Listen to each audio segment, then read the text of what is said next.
Can everybody just come a little bit closer so that we're all sort of more close to the member, inshallah. Jazakallah. أعوذ بالله من الشيطان الرجيم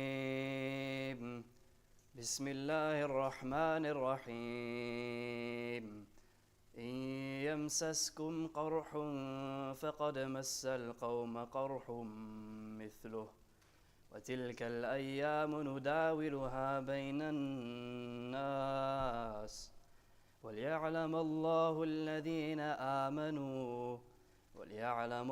الذين آمنوا ويتخذ منكم شهداء والله لا يحب الظالمين.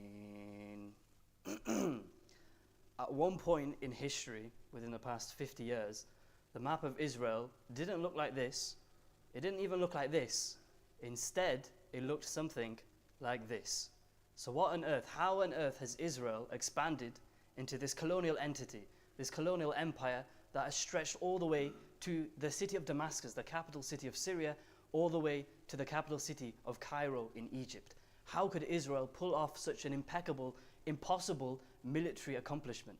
And in today's lecture, the third presentation on the continued Crusades, inshallah we'll be discussing just how the British Mandate ended, how Israel was able to form its state, the independence of Israel, the first Arab-Israeli war in 1948 to 1949, as well as, if I survive to the end of this lecture, the 1948 Nakba, which is essentially the catastrophe. In English it means the catastrophe, and it's how the Israelis usurped the lands of the Palestinians, cleansed it from any remnants of Palestine or any Muslims. Now I do apologize, I'm a little bit under the weather today, so if there's any shortcomings in the presentation, please do excuse me. So Maulana Adil did discuss, very briefly, the British Mandate.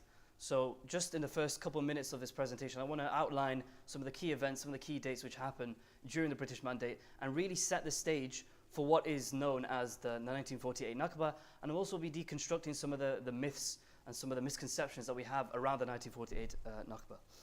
So the British, obviously, as we know, they entered Jerusalem in 1917, and they are accompanied by the British forces. They were accompanied by a Zionist militia. And so the Zionist militia had essentially helped the British take Jerusalem in 1917. And in this Zionist militia was a man by the name of David Ben-Gurion, who would later become the first Prime Minister of Israel in 1948. So the British placed Palestine under a mandate, and for the next 20 years up until World War II, the British would essentially facilitate the influx of Jews to the Jewish homeland, the so-called Jewish homeland. Meanwhile, the Arabs are disgruntled. They don't like the influx of Jews. It's ruining their culture, their society. And so a man by the name of Haji Amin, he's the Mufti, the Grand Mufti of Jerusalem during this time, he becomes sort of the paramount figure in launching the resistance against not only the British, but also the increasing influence of the Zionists. So he would stage revolts, stage attacks against the governmental buildings, etc. And so in 1936 to 1939, the Palestinians, with the assistance of Jordan and other Arab nations, they stage what is known as the Great Arab Revolt from 1936 to 1939.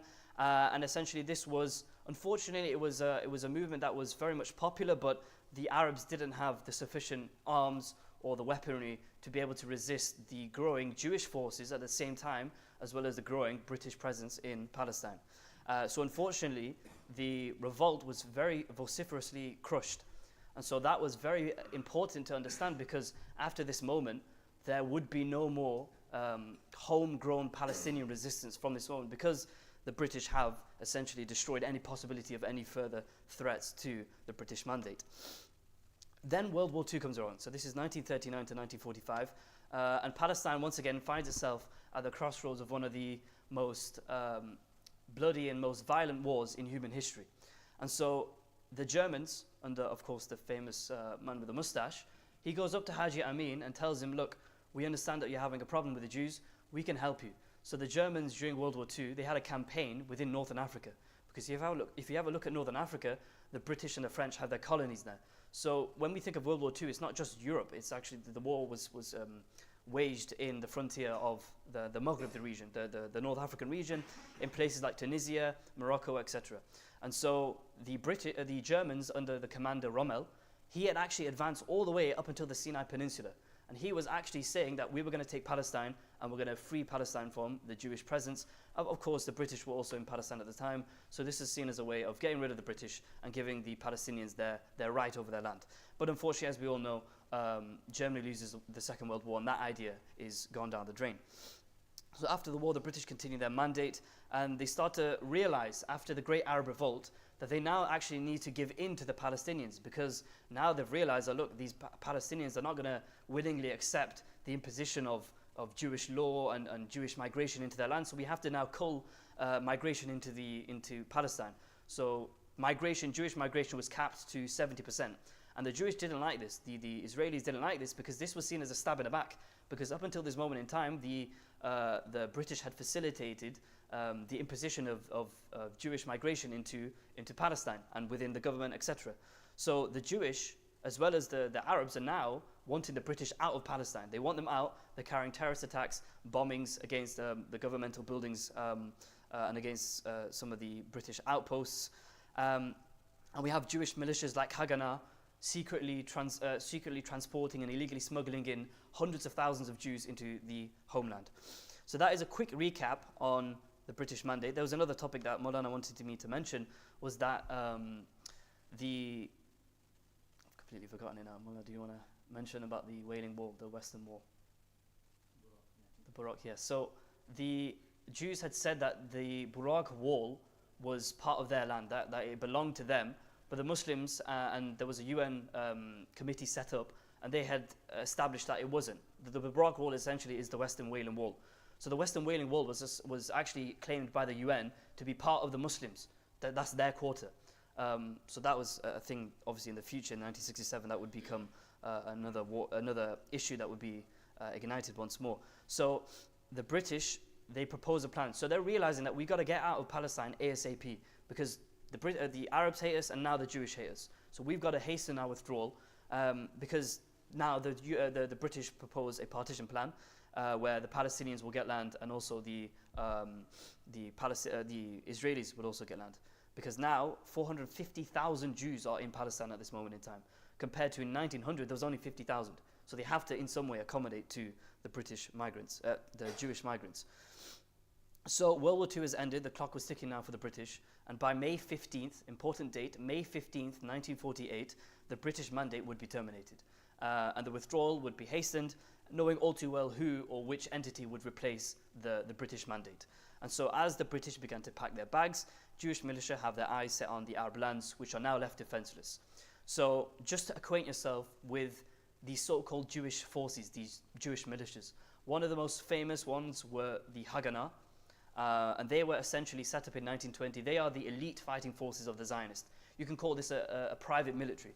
This is whilst the British are still here, by the way. So the Jews are arming themselves with these so-called paramilitaries. So the Haganah then branches into a few different other, it splinters off into a few different other organizations and movements. One of them is the Palmach, the Irgun, and of course you can see how all of these different militias, these Jewish Zionist militias, would form into what we now know as the IDF. You can even have a look at the symbolism, the use of the sword, and I believe that is the olive branch. So you can see the transition from the Jewish militias into the IDF. And the IDF was founded in 1948, and these militias are very important to note, because these are the militias which would be at the forefront of the genocide and the mass purges which were witnessed in 1948 after the withdrawal of the British. You're probably wondering, how do these guys get their arms? Well, they get it from countries like Czechoslovakia and Poland. And also they're buying military equipment from the black market from the Americans, of course, and also the British. So one of the first examples of British ineptitude this is a case study. So we're going to have a look at a few cities to understand how they were uprooted, how the Palestinians were uprooted. So we have these cities. We're going to go through all of these. So this is a timeline. If you want to take a picture or you want to understand that these are the main cities. There's tons of other villages which were destroyed during the 1948 Nakba, but these are one of the most important cities to note. So I'll just give you a few seconds to acquaint yourself with that. So like I said, the first example of British ineptitude to solving the growing militia problem, the Jewish militia problem, was most prominent in the city of Tiberias. So this is the city of Tiberias, a very famous Ottoman city and an ancient city as well. And so rather than the British forces preventing the advancement of these Jewish militias like the Haganah, they instead decided to abet their cause. So the British, as they were withdrawing from the city of Tiberias, they forcefully expelled 6,000 of the Arabs. None of them today have returned to their homeland. So imagine 6,000 Arabs. And this seems like a small number, but considering the global population back then was much more smaller. So this is a large percentage of the area uprooted. And like this, hundreds of cities and villages would be captured. So out goes the British, and then in goes the Jews, the Israeli forces. So a week prior to the fall of Tiberias, in the village of Deir Yassin, this is one of the most important ones to note. The Deir Yassin was a village very close to Jerusalem, and they witnessed scenes very, very reminiscent of the Holocaust. So in the village of Deir Yassin near Jerusalem, 100 women, men, children were massacred individually into their houses. So the Jewish forces would move in, individually each house they'd go in, shoot them, and they'd put their bodies on display. And all of this, by the way, is under the watchful eye of the British. So you can just imagine some of the atrocities that would be occurring in the village. And this is just one village, by the way. So I'm going to give you a few personal anecdotes that eyewitnesses have given. So Muhammad Jabbar, he's a boy at the time, and he remembered hiding under a bed and observing the attackers, and I quote, break in, drive everybody outside, put them against the wall, and shot them. He claimed that one of the victims was a mother with her baby. So Zidane, who was taken prisoner, he recalled following that we walked with some other women from the village, then came across a young man and an older man, and with their hands up in the air under guard. When they reached us, the soldiers shot them. The young man's mother started hitting at the fighters that had killed her son, and one of them stabbed her with a knife several times till she died. These crimes are not only recorded by Arab sources, but they're also recorded by the militias themselves. So one most notable account from this period is Alman Rosenblatt. He was part of the Palmach militia, as we said, a splinter of the Haganah. And he states that together with 6 other people, I went from house to house. We threw grenades into the houses before we entered them. And so these ethically and probably mentally challenged individuals, when they were interviewed about these terrible atrocities which they had occurred, they started to laugh. So I apologize, there's a little bit of, there are quite stark, sort of, it's quite graphic, the description that they give, but it's very important to understand. So I'm going to play this for you. I don't know if the audio will play. Let me know if you can hear it. But it's translated here, so it can be the description. A second.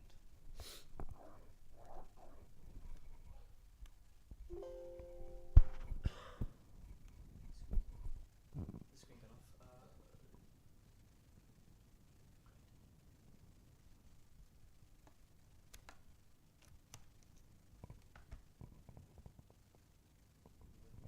So let me know if you can hear it. If not, you could just read the subtitles. השתוללו בטנטורה היה משהו נורא.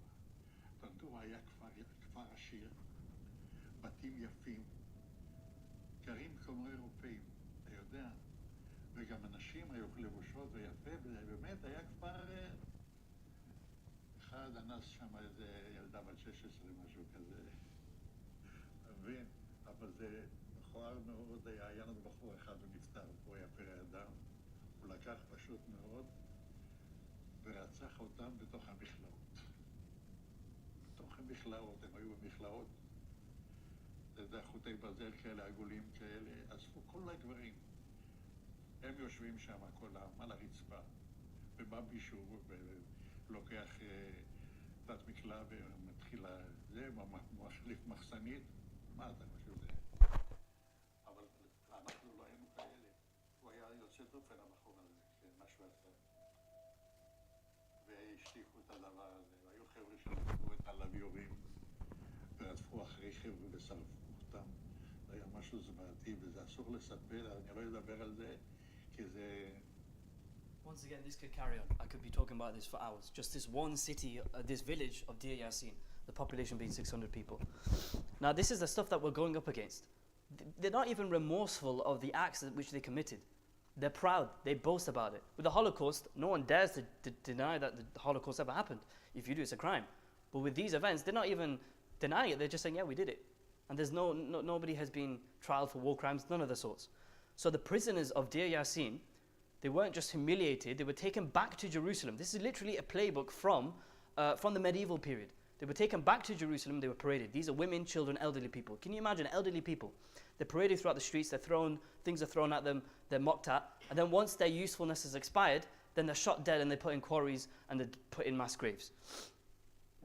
And these atrocities, like I said, they can go on. So this method of senseless killing to drive out the entire cities and villages, whilst the British stood idle, would be the framework by which the Zionists would carve for themselves a purely ethnic nation. Now we have another case study. In the city of Haifa, a bustling port city, once again, famous under the Ottoman period, after relentless bombing by the Jewish forces, 50,000 of these people were forced to flee. So now we have centuries of Arab, Muslim history completely uprooted. The culture, everything, it's a completely empty city. 50,000 people, can you imagine seeing that city once the 50,000 people have fled, have forcefully been expelled? And those lands, like I said, are till today lost. So Haifa, to put it very bluntly, was ethnically cleansed. There's no doubt about it. But when you go to Haifa today, I'll play that video later, there is a plaque, there is a little monument, and it says, Haifa, the liberation of Haifa 1948. The Israelis have created a plaque that says, the liberation of Haifa. And a British soldier later recalls, in the city of Haifa, he says, we could have stopped all of that, there was no doubt about that, we had the armor to do it. So this is a British soldier claiming himself that we could have stopped all of this, but we didn't want to. So ethnic cleansing isn't just the removal of a people from their homes, it's also the removal of their entire culture, removing them almost from existence. So mosques were destroyed, entire villages and cities were destroyed, and roughly by around 1948, just before the British Mandate would end, 350,000 Palestinians would be forced from their homes, 5 major cities destroyed, and 200 villages also destroyed. And it's also very important to know, as we go through these videos and footage of these crimes, they look awfully lot like British soldiers. The way they dress, the hats that they wear, the guns that they have, a stern gun, these are all supplied from the British. So Israeli historian Theodore Katz, he records the following. So bear in mind, in Israel, up until the 1980s, it was seen as a taboo to ever criticize the status quo of the foundation of Israel. They kind of assumed that, look, Israel was founded on peace and multiculturalism and all this other rubbish. But during the 1980s, there was a wave of Israeli historians that had said, no, listen, we need to look back on our history. So this Israeli historian, Theodore Katz, he looks back on the events which happened during these cities and in these different places, and he states that boys and girls, children, were rounded up in these villages and cities, put into the middle of these cities, and one by one shot. What would this do? This would instill fear within the family members who are watching their sons and children die, and then obviously they would be then forced to flee. So this is the methodical way in which fear had been instilled within the people, and these mass systematic purges had been carried out, whilst the British, of course, are still watching on. And in the city of Jaffa, this is going to be the final one until we have the British Mandate. In the city of Jaffa, next to Tel Aviv, we all know where Jaffa is, scenes all too common with the Holocaust. So the Palestinian Arabs were lined up at the cemeteries, they're forced to dig their own graves, and then they were shot and then they were put into those graves. Men were rounded up into concentration camps. Yes, that's right, concentration camps. Now, of course, these aren't extermination camps which were witnessed in the Holocaust, but nevertheless, a majority of these people would perish in these concentration camps due to, obviously, starvation. And now you had the killings of your family members. Then your family members were then, you were forced to bury and bring their dead bodies and bury them, and then you were shot yourselves and you were killed. And this is the videos of the concentration camps. I'm going to fast forward this. So this is a video of Jewish militias forcing the Arab Palestinians to go into their homes and assist them in stealing all the goods and all the jewelry and all the money and all the valuables of the items of the Arabs as they flee. Imagine, just imagine. These people not long ago, the very short attention span, had this exact same thing happen to them in Nazi Germany. So these streets of Jaffa are now completely empty. Now, I want you to look at these bones. I want you to have a look at these bones and take in this image, because these are all the bones, these are all the skulls in which the nation state of Israel was founded upon. And I want this image to be ingrained within all of your minds, so that the next time you see the atrocities which are occurring in Gaza today, the genocide occurring in Gaza today, I want you to be reminded of this image. I want you to be reminded that this is nothing new. This has been the genocide of Muslims since 1948. The Nakba didn't end in 1948. People tell me, oh look, is there a new Nakba in Gaza today? Or is there going to be a second Nakba in Nakba? What do you mean, is there going to be a second Nakba? This is the Nakba. The Nakba never finished. Of course, people attached the year 1948 to the Nakba because it was the most escalated and it was the most sporadic, but the Nakba never ended. It is a huge misconception to assume the Nakba ended in 1948, and in fact that the Nakba started in 1948. It occurred all the way back even before the 1917 British Mandate of Palestine. So please, my message to you is to never forget this image, because this is an important image, and I want you to all remember the lives of the Palestinians that were lost during this period. So after all of these atrocities, the date had eventually arrived, May 15th, 1948. After 31 years of the British Mandate in Palestine, the British decided to terminate their so-called rule over the Holy Lands. Now, obviously, they had abandoned ship essentially to a storm that was brewing. And so they propose a partition plan. And of course, the Arabs aren't going to accept a partition plan. It's like if I steal your chocolate and I say, you know, I'm going to eat the chocolate, but I'm going to be really kind, I'm going to give you a slice of the chocolate bar. It doesn't make any sense. You want the entire chocolate bar back, it's yours. So there was no way the Arab armies of Jordan, Egypt, those types of countries, there was no chance that they were going to accept this defeat. So they thought that the issue of the Jews in Palestine was something that they could and would fix. They were blinded by this false sense of security. They were blinded by their perceived the fact that they could outnumber the Jews. They thought, we can easily go in there, solve the matter, and it'll be done and over. But of course, what a grave miscalculation that would be. So the date is now the 14th of May, 1948, a day before the British withdrawal from Palestine, and a date which Palestine had officially been lost. David Ben-Gurion, who would become the first Prime Minister of Israel, declares the establishment of the State of Israel and declares the independence. On that fateful day of May 14th, 1948, Palestine had officially been lost and Israel was born. So the next day, 5 Arab armies marched their way into Palestine in order to so-called liberate the people of Palestine. These are the main armies which would be at the forefront of the Palestine-Israel conflict right up until even modern day. Of course, that's a point to be contested as well, whether or not they actually are opposed to Israel today. But the countries of Egypt, Jordan, Lebanon, Syria, and Iraq, they are the main sort of players in this situation. So Jordanian troops march into the current-day borders of the West Bank. Egypt, of course, advances from the Gaza Strip because it's on the border of Egypt. And however, as historian Avi Shleim, he claims that the Arabs, and I quote, were one of the most ramshackle, disorganized coalitions in the history of modern warfare. So even though they outnumbered the Jews, so they thought, they were very disorganized. So nevertheless, Israel had been surrounded. So this is the borders. I'm going to pause here. Focus on the blue. The blue is Israel. All the other colors are the Arab nations.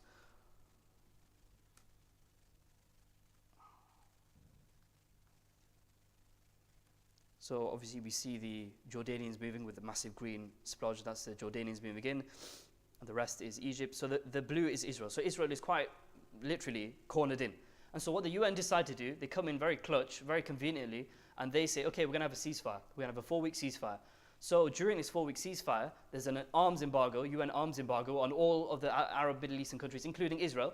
But now Israel seeks this opportunity to be able to rearm, get better arms than the Arabs, get arms from Czechoslovakia, Poland, and the United States. And so now what happens is, if I go back on here, the IDF forces, by the end of the ceasefire, they now outnumber the Arab forces. So they have 63,000, and after in 1949 they'd have about 130,000, and the Arabs would only have 60,000 troops. So now, even though there are more Arab countries circling around Palestine, the Israeli forces have more military. And there's a reason for this. If you're a new nation, you're obviously going to fight for hell to be able to survive. These Arab nations were too relaxed in thinking that they could easily, solve this issue.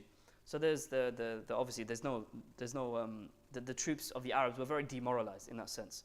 And so, subhanAllah, the most amazing thing, not even amazing, but the most peculiar thing is that when the British withdrew from Palestine, they didn't give their arms, they didn't send their arms back to Britain and resalvage them.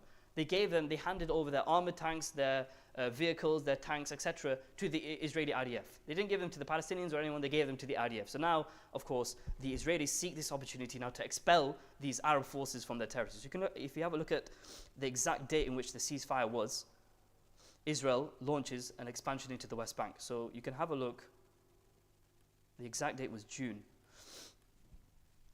So you'll see now a sudden shift, and Israel will be taking the territories which were once.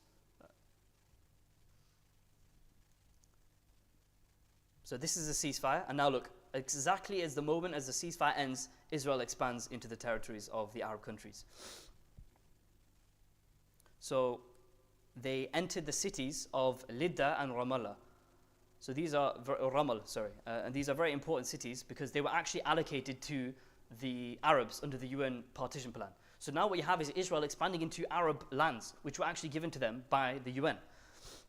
And this is what David Ben-Gurion, the Prime Minister, writes on his diary account. He says, in each attack, a decisive blow should be struck, resulting in the destruction of homes and the expulsion of the population.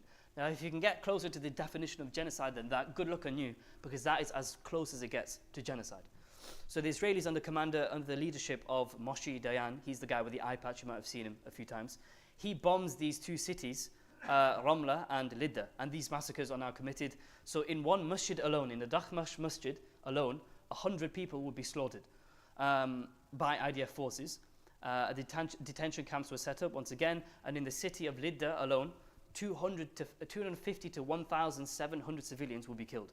So more than 50 to 70,000 of the inhabitants of Lidda and Ramla will be expelled, and they'll be carrying their things all the way into the deserts to the borders of Jordan. And this will become known as the Lidda Death March. So nobody knows till this day how many people died and how many people perished in the dust, in the sand, but this was the Lidda Death March. And it was becoming clear that the Nakba was in full swing. And the Arabs, even though the war is continuing at the moment, the Arab countries are still in Palestine, but they're too uncoordinated to do anything about the atrocities which are occurring. So when it comes to the Egyptians, under King Farouk, the guy on the right, they had almost ceased putting up any fight. So there was a small little pocket in which the Egyptian brigade were stuck in next to Gaza. You can see it's a very white toned peach area. Don't know if you can see that. It's on the right of Gaza. So the Egyptian brigade was stuck into this sort of stalemate. They were surrounded by the Israeli forces, and in this brigade was an officer by the name of Gamal Abdel Nasser. He would be one of the officers who would look at the incompetence of the Egyptian rulers, who would look at the incompetence of the Arab world and go, listen, I need to make some sort of change. And so later on we're going to look at his story, Gamal Abdel Nasser, a very important name. So people are asking, why did the Arab world fail? Why did they not expand? How could Egypt not just take over the entirety of whatever the region that they had conquered before? One of the main reasons is that these countries are new nations. They have just gained their independence from Britain. So they're still new nations, and they're still reliant on the British for their military support, even trade, etc. So they're more interested in territorial gains. They're not interested in actually liberating Palestine. They're just interested in getting more land. So now we're going to have a look at the Jordanian case. Why did Jordan fail in their assault? So for the Jordanians, their army was actually under the command of 40 British officers. So this man is Sir John Glubb. He was nicknamed Glubb Pasha. He was the head of the Jordanian military, which is crazy because this is a Jordanian force being commanded by the British. So you've got to ask why. Once again, you come to the idea that the Arab nations weren't actually free from colonial influence. They were still under the yoke of the British. And so Sir John Glubb, he wasn't just an officer. He was actually a politician.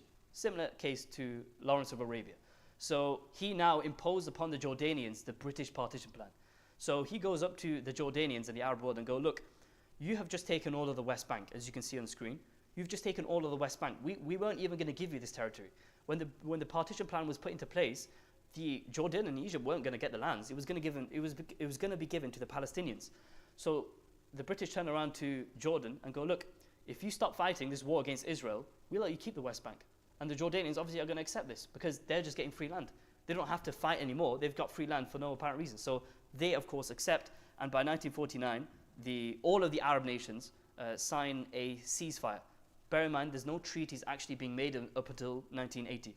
That is when normalization and treaties were actually made. This is just an armistice, a ceasefire. So this, on the left, is the initial UN partition plan. And by the end of the war, look how much of the green lands, which were supposed to be allocated to the Arabs, are now absolutely erased. So this is, like I said, this is the real victims of the 1948 to 1949 Arab-Israeli war were the Palestinians, not the Jordanians or the Egyptians. By the way, at this time, Egypt controls the Gaza Strip. So the real victims were the Palestinians. So as the Arab armies had surrendered, Israel no longer have anyone to hold them accountable for their crimes. So they have essentially a green light to erase all of what those green lines, those green splodges. It gave them the permission to erase them. So according to the UN, 700,000 will be forced out of their homes. 700,000 by the end of the war. And today, approximately 12 million Palestinians are now left homeless, without a state, in these refugee camps. Still today, from 1948, they are filled with Palestinians. They are the largest diaspora that have been displaced from their lands.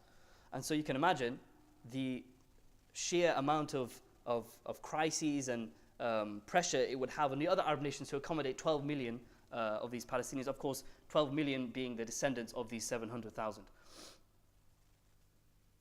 Now, the problem I have, like I said, with the Nakba is that it wasn't 1948, and it would continue ever since. Of course, in a more gradual process. So the Arab world had felt helpless, defeated, and so if there was going to be any change in the Arab world, it had to come from within. And so this is where we introduced the man, Gamal Abdel Nasser. So thus we enter the era of Arab redemption or the Arab revival. So we now have the ideas of pan-Arab nationalism. Does anybody know what pan-Arab nationalism is? Can anyone give me a good explanation of what it means? Pan means collective, so I'll give you a little bit of a hint. Pan-Arab nationalism. Come on, guys. Not you. Come on, this is a discussion. Let's hear some ideas. Pan-Arab nationalism. Think about what has happened to the Arab world. They've been divided. So what do they need to do now? Unite. So pan-Arab nationalism is the idea that the Arab world need to unite on a common cause to expel the colonial influence within the region and form a strong coalition against Israel. So what better place, like I said, to start with Gamal Abdel Nasser. As we discussed earlier, he saw for himself the failures of the Egyptian army and the Egyptian leadership. So when he returns back to Egypt, he forms the organization called the Free Officers, and he deposes the King Farouk of the time in 1952. So this is just 3 years after the first Arab-Israeli war in 1948, and the Arab world are now moving towards redemption. So Nasser would soon unite with Syria. So he creates the idea of the United Arab Republic. So look how far Egypt is from Syria, yet they unite under one state. And so the other Arab nations were also enticed to join the United Arab Republic. I've discussed this in my Iraq lecture, so we're going to briefly go through this.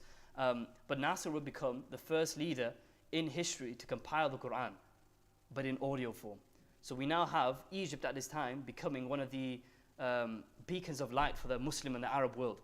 And so you have, the reason why we hear Qari Abdul Basit all the time is because Gamal Abdel Nasser and Qari Abdul Basit met each other, and they had agreed that we're going to standardize the Quran in the CD form and the cassettes, and we're going to send it all across the world. So if you go to India, Pakistan today, you'll see the video cassettes being made in Egypt. And so Gamal Abdel Nasser basically became the strongman of the Arab world. He was someone that could unite the Arab world against the common threat of Israel. So now the Israelis are quivering in their boots. So this is a little clip. I think it's really important to know his stance. So this is Gamal Abdel Nasser. He actually speaks really good English. So I'm going to play this. Instability. About the rights of the Arabs of Palestine who were expelled out of their country. We have about 1.5 million refugees expelled completely. You know, the Israelis speak about the Nazi treatment and how they were badly treated in Germany during the Second World War and before the war and so on. They treated the Arabs the same way. Expelled them, killed their children, destroyed their villages, and there was escape from Palestine. to the Arab country. I was there in 140. There were the United Nations resolutions, the Security Council resolution. So Ben-Gurion, David Ben-Gurion, who is now retired, he was the first Prime Minister of Israel, he's now quivering in his boots. So he is in his retirement home somewhere. He looks at this and he goes, no, this is a huge red flag for the Israelis. We need to make sure that this man doesn't get the power he needs to be able to attack Israel. Because from this moment onwards, Gamal Abdel Nasser's goal was clear. He's going to eradicate Israel from the map. So David Ben-Gurion goes out of retirement and becomes the Prime Minister of Israel again. In 1955, he decides to display a show of force to the Egyptians, and he attacks a few Egyptian military bases near Gaza.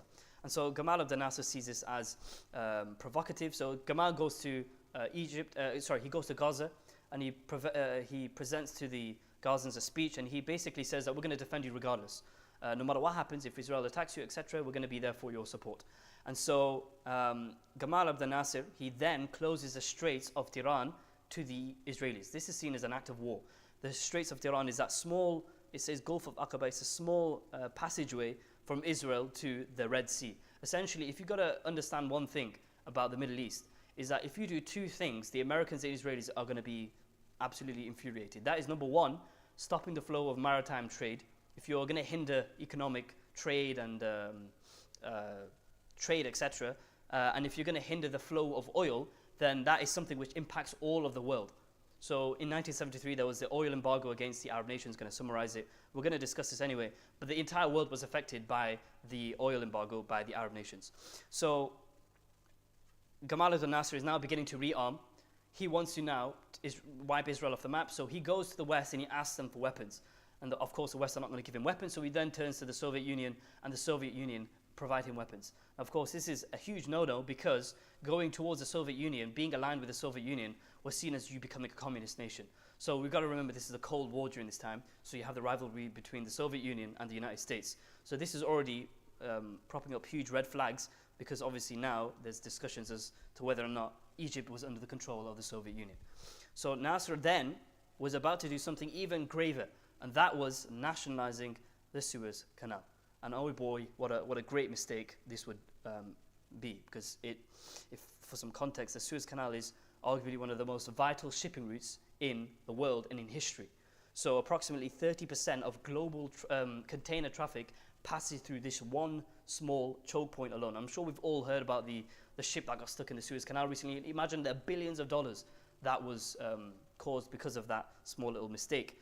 So the Suez Canal was very important for the British and French, because they needed the Suez Canal to get to their colonies within Southeast Asia. Now, of course, Britain at this time has lost India, but it still has colonial territory within Southeast Asia, Indonesia, those types of countries. And so, by nationalizing the Suez Canal, what does this mean? What does nationalize the Suez Canal mean? Yeah, essentially, Egypt takes over the Suez Canal. And of course, Britain and France are infuriated. So Britain and France, whose empires are on the doorstep of death, they needed to re-establish their colonial ambitions in the Arab world once more. And so they conjured a plan to recontrol the Suez Canal and at the same time put down Gamal Abdel Nasser. And what you're about to hear are events which sound too unreal to be true. So you've got to remember, the British and French can't just swoop in here and invade, because this is the 20th century, this is after World War II, so you can't just go around invading countries, so they need a pretext. So Britain and France turn to Israel and they say, hey, listen, we know you have some animosities with Gamal Abdel Nasser, with your adversary Nasser. Why don't you just invade Egypt? Why don't you neutralize the threat of Egypt and prevent Egypt from ever becoming a threat to Israel ever again? And then meanwhile, we'll send our British and French troops to Egypt. We'll pretend that we're stopping your advancement, yeah? But in reality, we'll present ourselves as peacekeeping forces. But in reality, we can then take the opportunity to then seize the Suez Canal. And the Israelis agreed. So essentially, Israel is so bizarre. So the British and French are telling Israel to invade, and then British and France are then going to Israel and saying, no, you can't invade, and then presenting themselves to be peacekeeping forces. But once again, in reality, they're taking over the Suez Canal. So on October 29th, 1956, Israeli forces march into the Egyptian border. So this is the Sinai Peninsula. Familiarize yourself with that, because we'll be discussing more about that in next week's lecture. So Israel moves their forces beyond their borders initially. So this is the first time in Israel's history in which they've moved beyond the allocated borders. Of course, there was a small incident during the 1948 wars, but now they have annexed the entirety of the Sinai Peninsula. And this, like I said, was the first incident in which this had happened. And this plan for the Zionists, with Western backing, of course, to carve up the divided Arab world would become known as the Oded Yinin plan or the Bernard Lewis plan. So basically, the two names were essentially the same thing. It's essentially, it discusses the Zionist ambitions for a greater Israeli state. So it's not just in Israel that expanded into the West Bank and Gaza, it's in Israel, as Theodor Herzl, the founder of Zionism, states, and I quote, Israel from the brook of Egypt all the way to the Euphrates. And according to Rabbi Fishman, that's his actual name, a prominent rabbi, he says the promised land extends from the river of Egypt up until the Euphrates. It includes parts of Syria and Lebanon. So from the very genesis of the creation of Israel in 1948, ingrained within their DNA has been to expand into the Arab territories to ensure that they are as divided as possible and carve up as much land as possible. So they are expansionist forces. Now the Sinai Peninsula is overrun. The Israelis kill the fleeing Egyptian soldiers. They broadcast them on television. And this is the beginning of the Suez Crisis. But there was a catch to all of this. So the British and French, they place their paratroopers within the Suez Canal border, and they start fighting with the Egyptian forces. So the Egyptians are now having to face the onslaught from the Israelis and now the British and French. So the problem with this is that the Britain and France didn't actually consult America. What is the problem with that? Why is that a problem? Why would that be a problem for the British and French, that they haven't consulted the Americans when they organized this entire operation? Explain, elaborate. Egypt was allied with the Soviet Union. Yes. The US Exactly. So, if you didn't get that, the Egyptians were allied with the Soviet Union. So the Soviet Union says, look, Britain and France, you've just invaded our so-called ally. And I quote Nikita Khrushchev, the Soviet premier, he literally says, we're going to nuke you, Britain and France. If you don't withdraw from the Suez Canal or Egypt, we are going to nuke you. And of course, this is ringing all sorts of alarm bells in America. And also, the Americans are the new world policemen. They are the new superpower in town. So they don't like the fact that Britain and France have not consulted them. So the Americans, are under international pressure, they get the British and French to withdraw from Egypt. And all is good, but then the Israelis are still chilling in the Sinai Peninsula. They're just still there. So there was an agreement made that the Israeli forces would withdraw from the Sinai Peninsula. If we can go back to the Sinai Peninsula, they would withdraw their forces from the Sinai Peninsula. However, the Egyptians cannot militarize that land again. It has to be under UN supervision.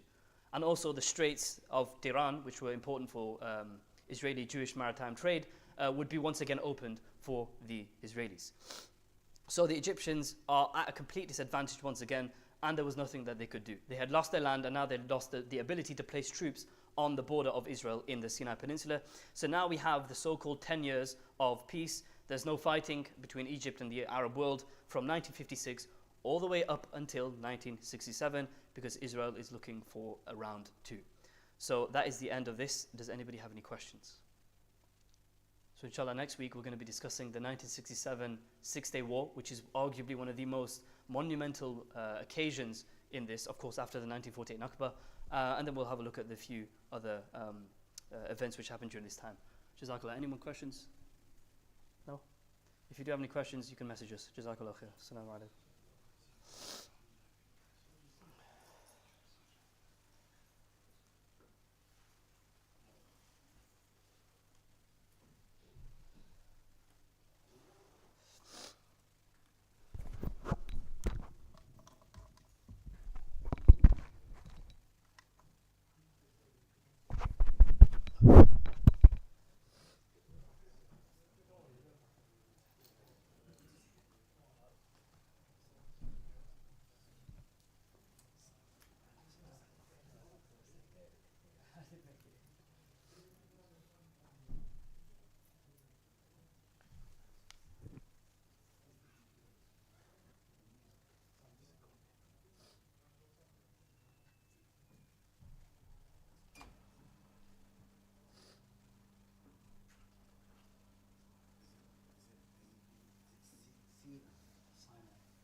al-Nasir as a friend of Islam or somebody trying to liberate Palestine, because there's evidence to the contrary.